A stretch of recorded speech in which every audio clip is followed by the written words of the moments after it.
Okay. Okay, let us start over. Bismillah ar-Rahman ar-Rahim.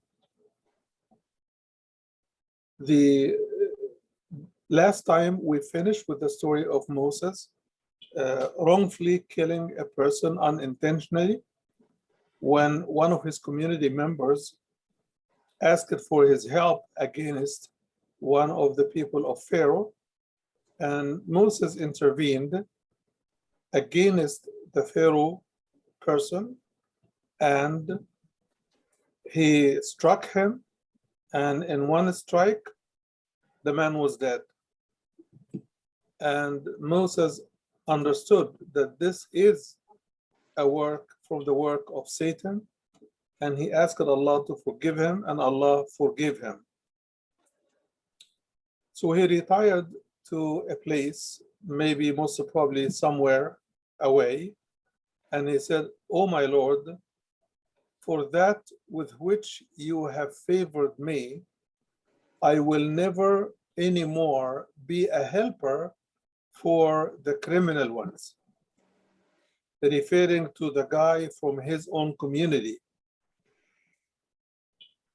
So apparently Moses discovered that he made a quick, fast judgment in which he assumed that the man from his community was right and the other man was the aggressor, and he took a step further by striking what he believed to be the aggressor, and that was his mistake. It was a mistake of judgment, a mistake of hasty judgment for that, because he was supposed to question, what are you doing, who's right, who's wrong, before he makes a conclusion. But instead, Moses rushed. And if you ask, why did Moses rush? It's obvious that Moses did not make this judgment just from the mere fact that this is my community member, so he's right. No, it is because his community members were oppressed and persecuted by the Pharaoh community.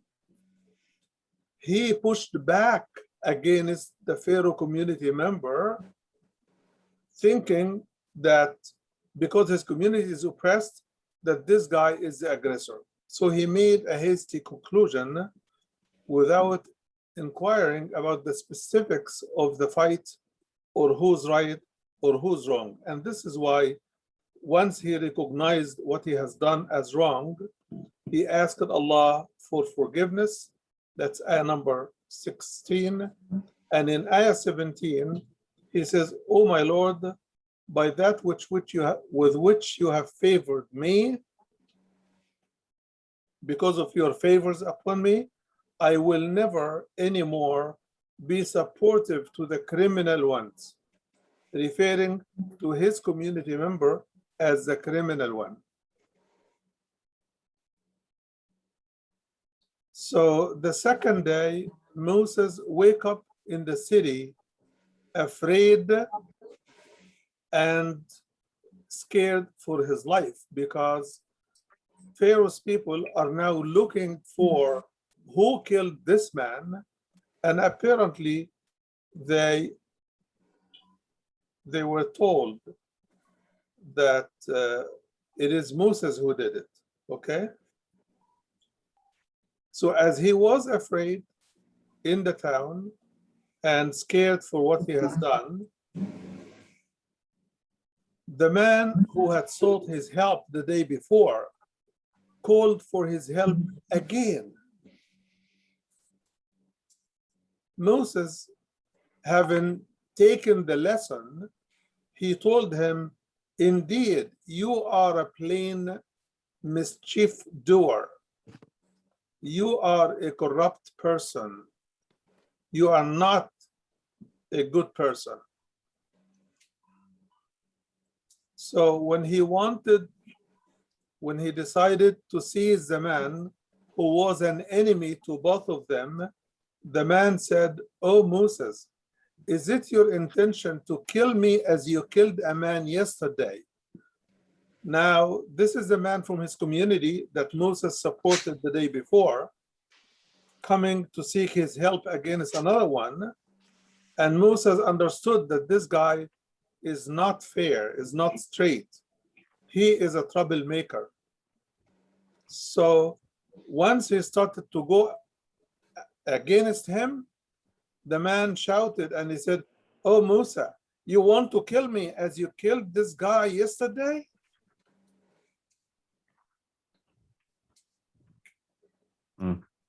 It looks like, Moses, you want to be and act like a tyrant. You don't want to be one of the just people. You don't want to be a reformer. So the man called for help twice, falsely, and now he is accusing Moses falsely to be the one who wants corruption, not reform. Of course, it's obvious that the man was in a defensive mode after Moses had discovered that he is a corrupting one.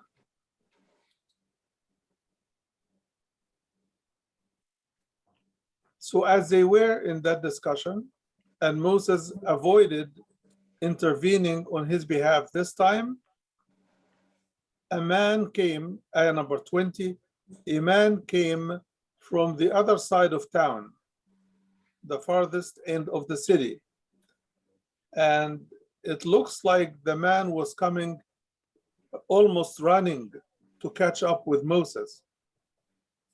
And he said, "O Moses, verily the chiefs are taking counsel together about you to kill you. So escape.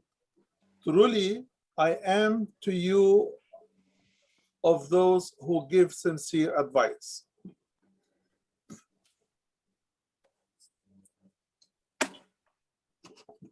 So now Moses, because he was sincere, he was seeking truth, and he was not going to commit aggression, and he refused to help the member of his community because he was a mischief doer. Allah subhanahu wa ta'ala sent him a man from the other side of town to tell him, "Be careful, the police chief, the army chief are taking counsel with each other to kill you. So I'm here to give you advice. Run, escape with your life." So he left from the town in fear, and he was looking about and around. He was surveilling every place to see if any police member or anyone is looking for him.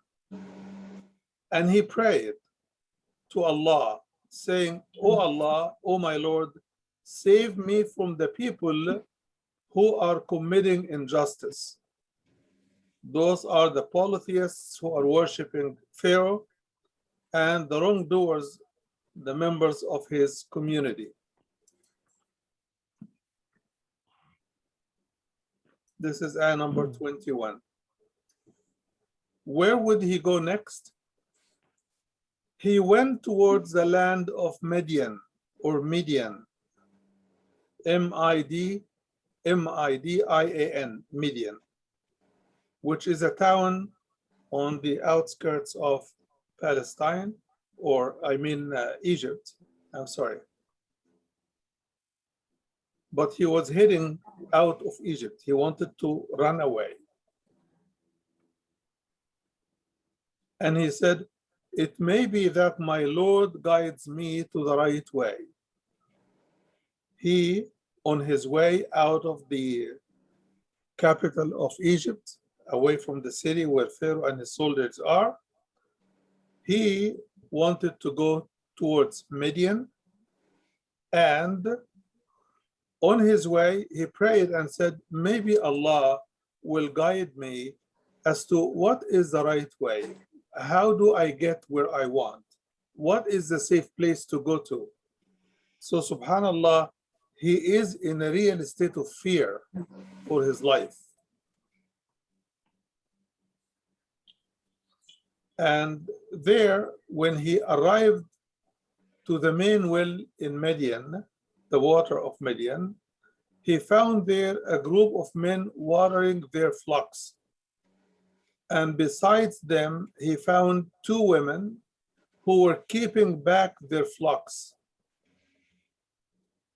They were pulling the flocks away from water, away from the crowd. So he asked them one simple, single question. He said, "What is the matter with you?" Meaning, why do you pull your sheep away when everybody is pushing their sheep towards the water?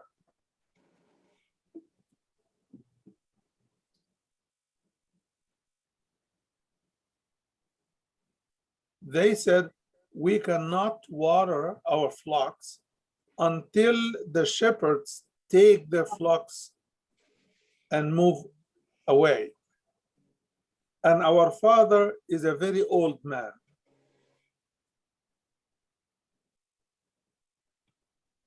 So they answered the full answer of the question in the shortest of sentences, saying everything they needed to say, but not one more word than needed. He asked, "What's wrong with you? Why aren't you watering your sheep?" They said that there are too many men crowding around the well, and we were not going to venture into this type of crowd because we are ladies. And we will wait until they finish and go. Then we will water our sheep. And then they answer the question he didn't ask, which is, if you don't want to water your sheep, why are you here? So they said, our father is a very old man, which means if our father was not that old, he would have come and he would have been with the shepherds watering the sheep for us. But we are here on behalf of our father. Muslim scholars, looking at this situation, they said that for a woman to go and fend for herself and work outside the home, it has to be out of need or necessity.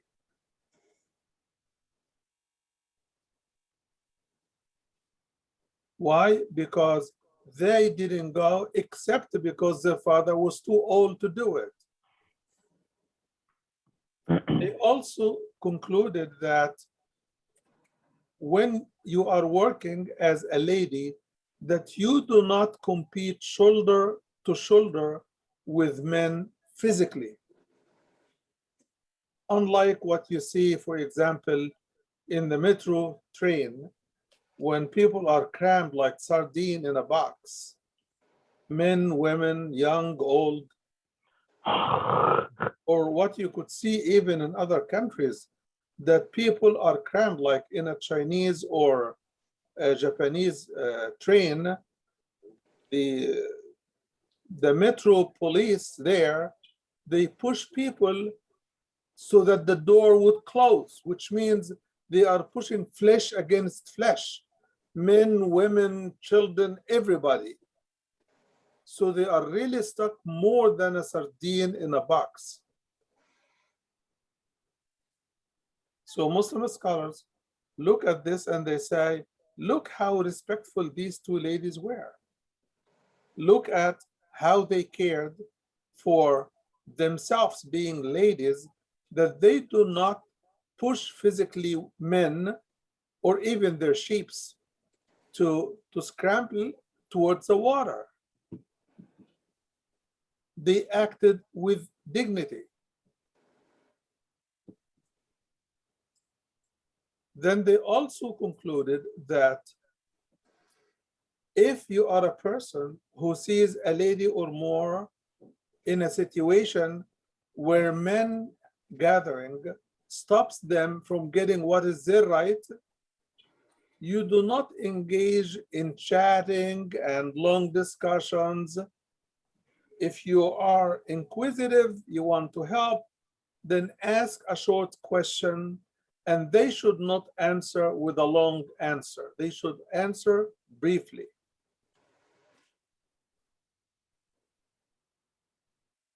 So there is no such a thing as I like your dress, I also like your suit, or how nice is it that I'm glad to see you here today, and all of that. There is no social, exchange of emotional or inappropriate words. They also concluded that offer the help in brief and do not use it as a favor. This is what Moses did. You look at ayah number 24, where he says that he watered their flocks for them, and he turned away in the shade. Then he said, "O my Lord, I am in need of whatever good that you bestow upon me." So he did not ask them for pay, even though he did them a service. He did not ask them for help. He could have, because he helped them. But he asked Allah. And he did not ask Allah in front of them. He retired to under a shade of a tree somewhere, and then he raised his hands to Allah and asked Allah for help. "Oh Allah, I am poor and I am in need for whatever you may bestow upon me." Very dignified encounter, very dignified and very respectful. And this is how a Muslim society should be. We should not be gazing at each other and, almost undressing each other in public by our eyes and our looks. The Quran prohibits all of this, let alone chatting discussions and commendations and exchange of commendations and all of this. The Quran says, be respectful. As much as you want to be nice in action, but do not manipulate their loneliness, their helplessness to advance your desire.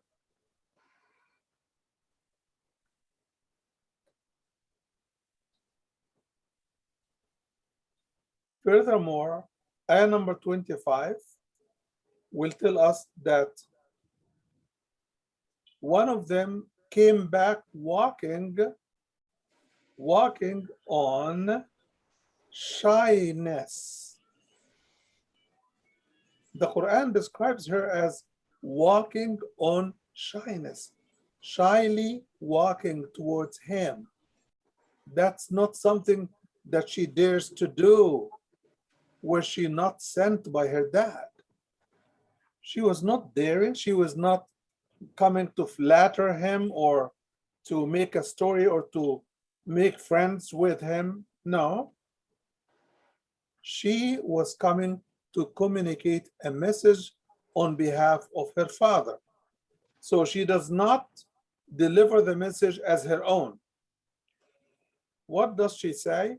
She says, "My father is inviting you to pay you back for what you have watered our flocks."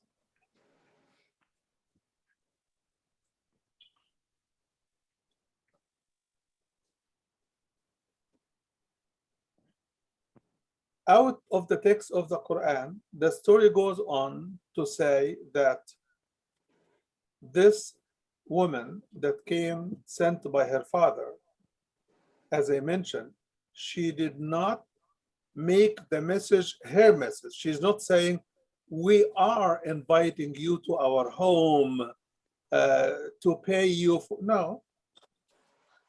It is not we are, it is my father is inviting you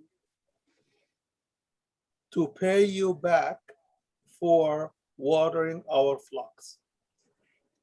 Very brief, very clear that she is not even communicating on her own behalf. And she is not making it long. She is not saying, when we went home, we told our father about your courage, your gentlemanliness, your bravery, your support, your help, how nice you have been. And so my dad, out of love, and you impressed him. And no, they are not making a big story on that.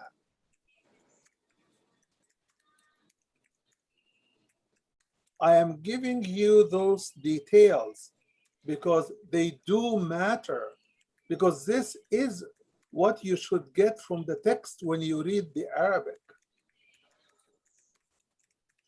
Even though the Arabic does not communicate all of what I'm saying, but at least it shows what I am not saying and what she is not saying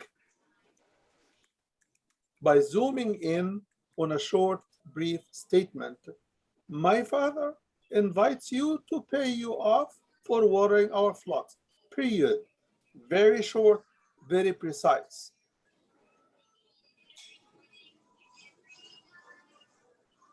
Then the Quran doesn't tell us how did he answer. The Quran says when he came to her father and told him his stories, he said, fear not, you have been saved from the wrongdoers.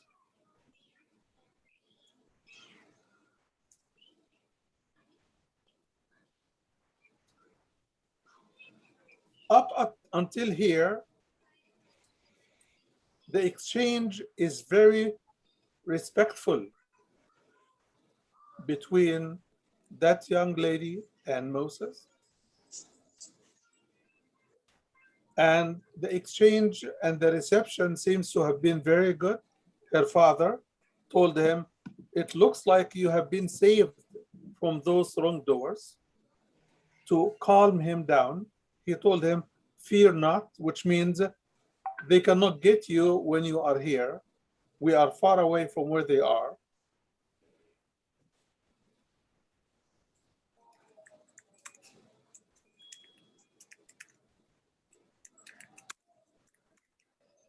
So, ayah number 26, it says, so one of them said, oh my dad, would you please hire him?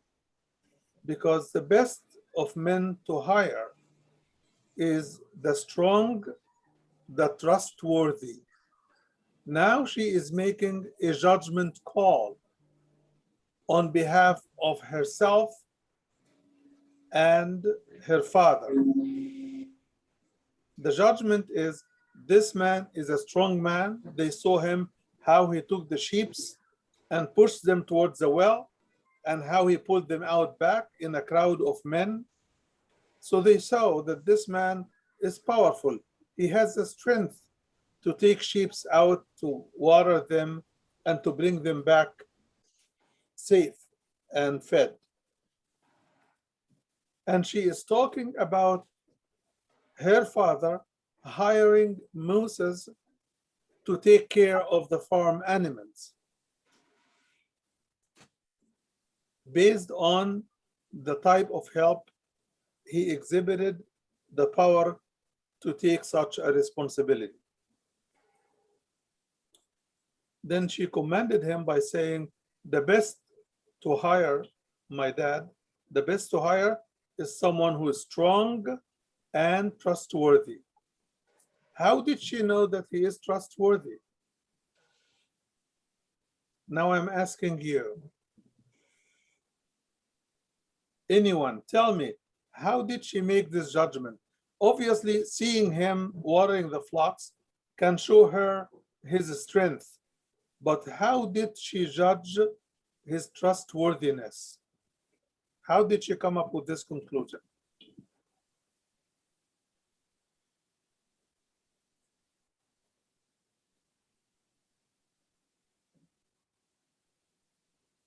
I'm asking anyone to answer.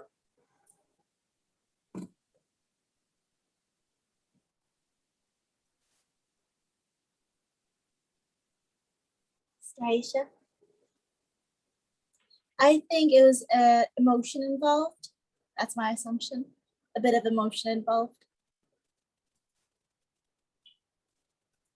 What did you say? Oh, sorry. Sister Aisha is saying that I think, based on my assumption, that a bit of emotion was involved. A bit of emotions? Mm-hmm. So explain to me, where is the emotions?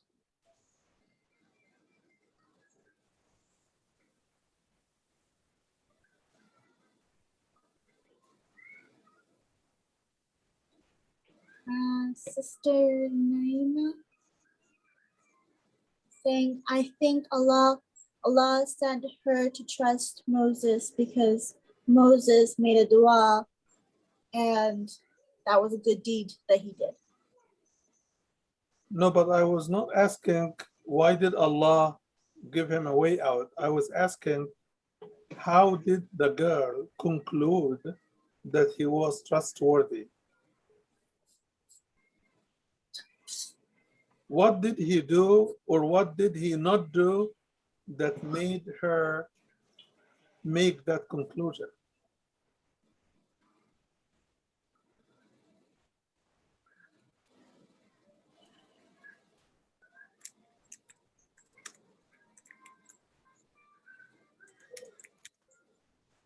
Anybody?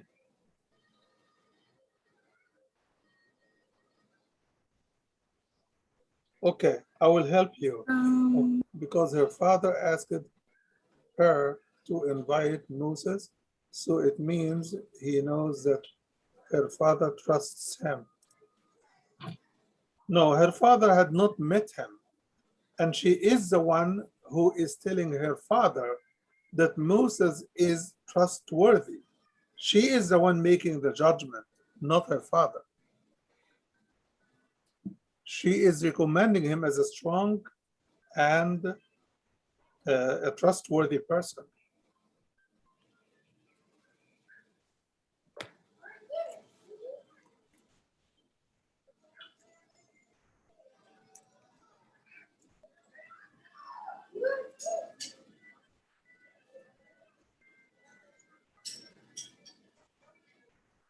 So, okay, let me answer this one. It is because he did not open a chat with them. He did not manipulate them as girls by themselves, especially that they told him, our father is too old to do this work. And still, he did not manipulate them, okay? And he did not ask for a reward, which means he was honest enough to be trusted that they may not have any money on them to pay him off. So he did not put them in a corner telling them, ladies, why don't you pay me something? I'm hungry. He didn't do that. So this were her sign that Moses was an honest and trustworthy person. Okay? So what happens is, ayah number 27, her father spoke to Moses. After comforting him, he says, I want to offer you one of my daughters. I want to wed you one of my two daughters on condition that you serve me for 8 years, which means he will work for the man. But if you complete 10 years, it will be a favor from you. but I intend not to place you under any difficulty.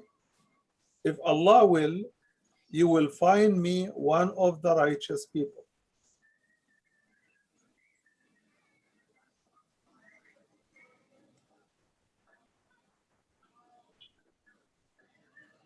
So the man offered Moses what? Did he offer him money? No. Because if he had offered him money, it would have been a day's pay maximum. But he offered him more than money. He offered him a job. He offered him a wife. He offered him to stay in his farm as a husband for his daughter, as a son-in-law. And to do all of this, he is offering him an extended work contract for 8 years, plus extra 2 if Moses wishes to extend his stay. Very generous combined package of offers. Do you know why he offered him all that much? Because not only now, but even then, it was not easy to find a strong, righteous, honest, and trustworthy person.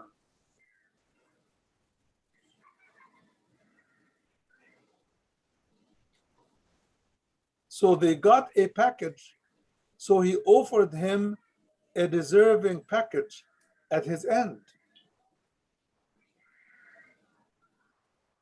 He got a man to protect his daughter and to become a trustworthy husband. Also, the father did not tell him, I am offering you this one or this one. It means one of his daughter expressed appreciation for Moses. So Moses her father did not want to impose on Moses. He assumed since this one, appreciated him, the other one would appreciate him as well. So now he is giving the choice to Moses. I am willing to wed one of my daughters to you. And he did not impose on Moses which one. He left the choice for Moses to say, yes, I would want to marry this one or that one.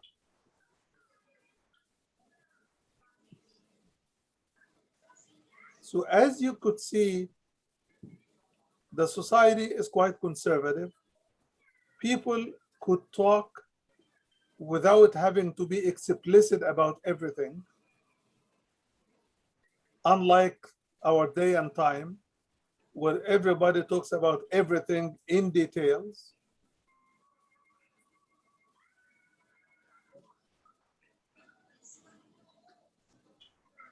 And it's very difficult today to have your daughter married to someone that she trusts and you trust. But the story also shows that even girls who have not been married then, they used to work when needed, when it is necessary, and they used to have good judgment of even men.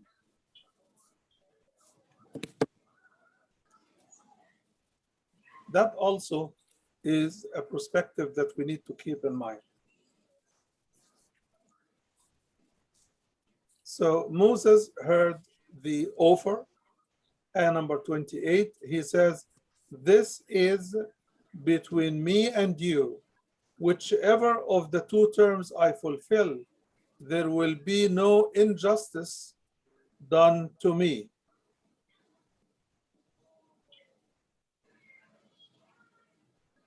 And Allah is surety over what we say, which means Allah is the grantor and the above witness over what we both say. So here is an offer for marriage and work contract, and Moses accepting the two, okay? And he is saying, whether I spend 8 years or 10 years, I have fulfilled my contract. And Allah is the witness over what we're doing.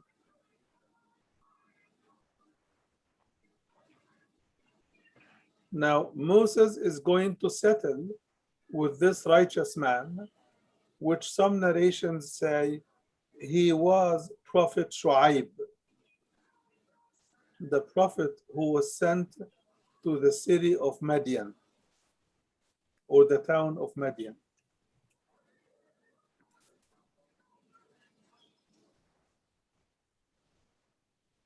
In the hadith, Prophet Muhammad, peace be upon him, was asked, did Moses spend with them 8 years or 10 years? Which term did he fulfill? And he said he fulfilled the longer term, which means he spent with this man and his family in his house 10 years, serving the farm and the land and the family, and helping the old man and his family.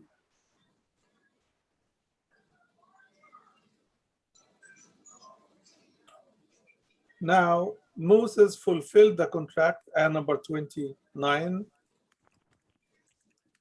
when Moses had fulfilled the term and was traveling with his family, he saw a fire in the direction of Mount At-Tur.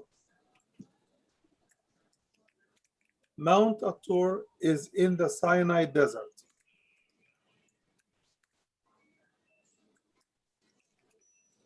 When he saw the fire, and apparently it was at night, he told his family, wait, I have seen a fire. Perhaps I may bring. Yes, Sister Aisha. Yes.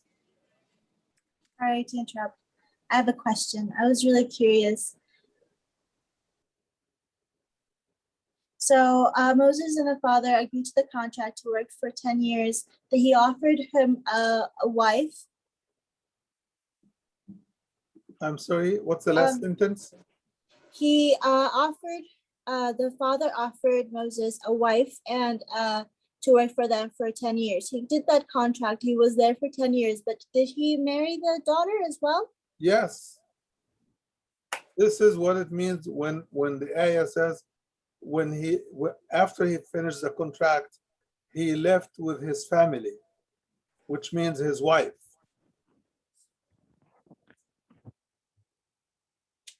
And when he saw the fire, he told his wife, wait here. I have seen a fire. Maybe, perhaps I may bring you something from there, or some information from there, or a burning firebrand that you may warm yourself. So it looks like in the desert at night, seeing a fire, Moses said, maybe there are people down there, so I will go check and ask for some fire to give to my wife to help her warm up in the cold of the desert.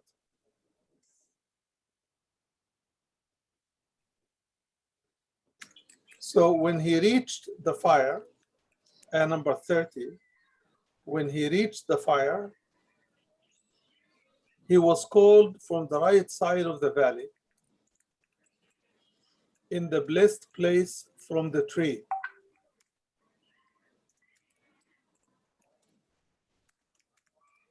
The voice called him, O Moses, verily I am Allah, the Lord of the Alameen, the Lord of mankind and the world. So this is the first time that Moses would be talking to Allah and listening to Allah talking to him.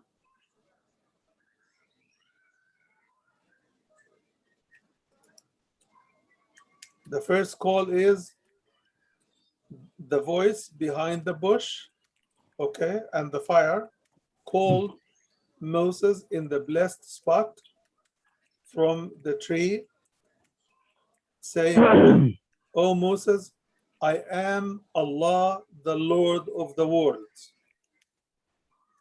Continuing, ayah 31, and throw your stick.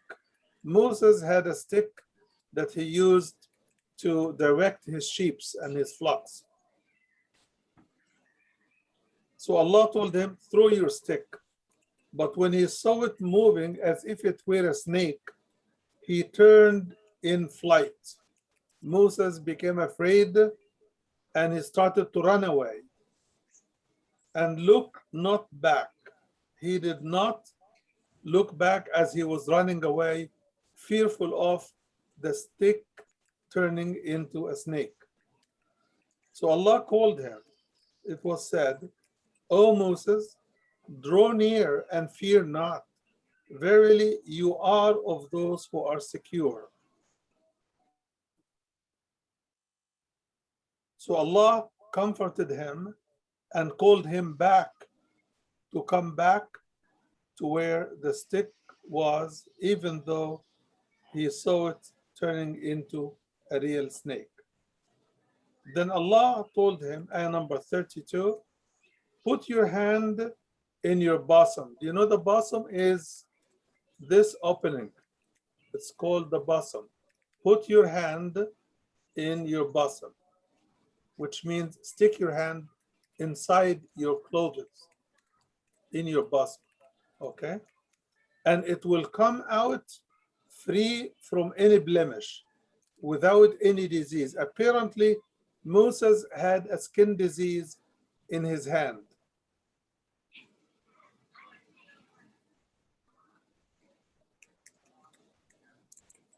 And then Allah told him, draw your hand close to your side to be free from fear.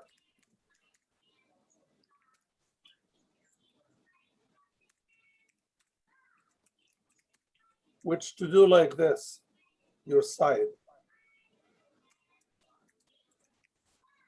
to give him calm.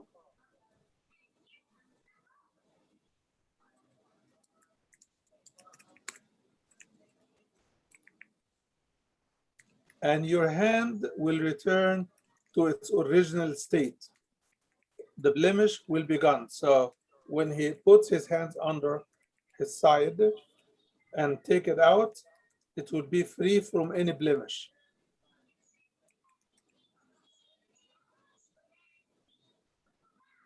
These are two proofs, evidence, miracles, signs, okay, from your Lord to Pharaoh and his chiefs. Verily, they are the people who are fasiqun. They are rebellious, disobedient, and wrongdoers.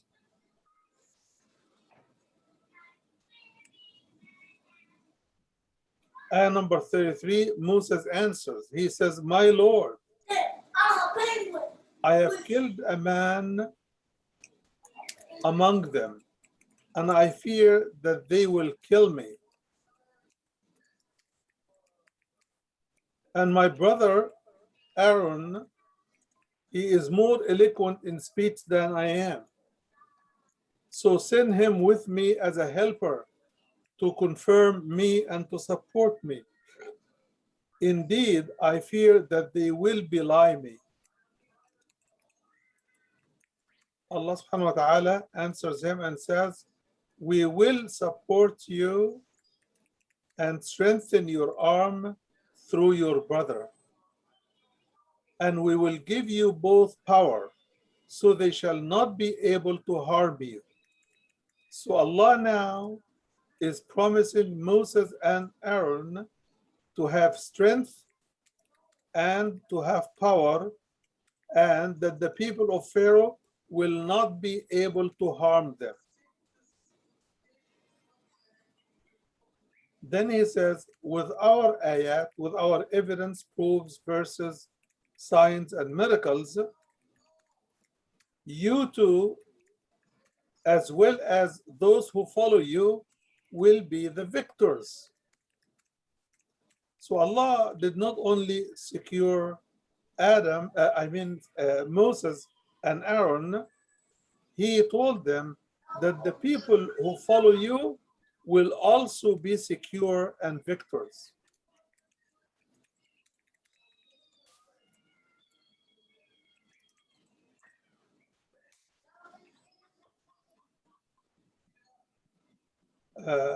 I believe we'll stop here because I have to move to my next class. I'm sorry. So this will be ayah number 36.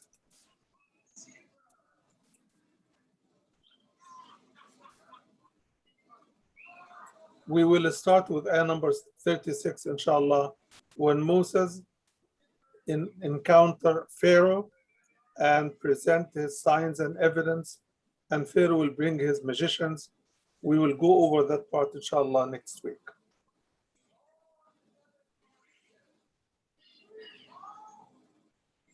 Inshallah. Okay? Jazakumullah khair. Thank you very much.